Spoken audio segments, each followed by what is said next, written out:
raison pour laquelle Donald Trump s'intéresse à l'Afrique, c'est la lutte contre l'influence chinoise sur ce continent. Vous savez l'obsession anti-chinoise de Donald Trump, et vous avez deux pays sur lesquels les États-Unis portent la plus grande attention. Vous avez d'abord le Soudan. L'un des faits majeurs des 4 dernières années sur le continent africain, c'est la chute du régime El-Béchir. Or, depuis cette chute, les États-Unis essayent d'investir sur ce pays et de créer une relation de confiance avec le régime de transition. Aujourd'hui, des discussions sont assez avancées en vue de la sortie du Soudan de la liste des États soutenant le terrorisme vue de Washington. Et cette sortie serait fondamentale pour l'économie soudanaise, car à ce moment-là, Khartoum pourrait emprunter sur les marchés financiers. Le deuxième pays africain où les États-Unis portent une attention particulière par rapport à la Chine, c'est évidemment le Congo-Kinshasa.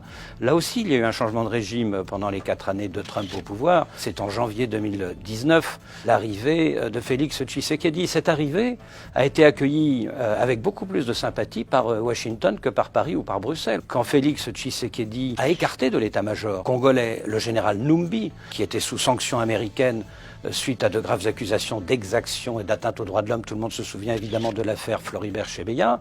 À ce moment-là, le département d'État américain a applaudi publiquement et quelques semaines plus tard, l'état-major américain a annoncé vouloir reprendre sa coopération sécuritaire avec le Congo-Kinshasa. Tout cela pour dire que quand vous regardez une carte de l'Afrique, le Soudan, le Congo-Kinshasa sont deux des principaux pays de ce continent, deux pays où la Chine était très influente ces 20 dernières années, et deux pays où aujourd'hui les États-Unis essayent de reconquérir une influence au détriment de Pékin. Cela dit, il ne faut pas réduire toute la politique américaine en Afrique à la personne de Donald Trump. Vous avez certes la Maison-Blanche, mais à côté, vous avez, chacun sait, le Congrès, le Sénat, la Chambre des représentants, qui sont très attachés à leur prérogatives. Et puis vous avez une administration américaine qui continue l'action des mandats précédents et qui continuera l'action des États-Unis quand Donald Trump sera parti.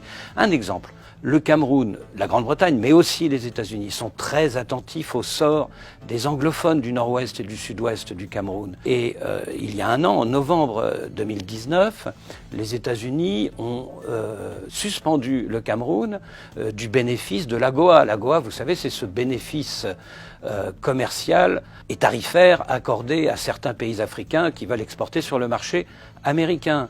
Le Cameroun a protesté, mais les États-Unis ont maintenu leur décision. Est-ce que cette décision a été prise par Donald Trump lui-même?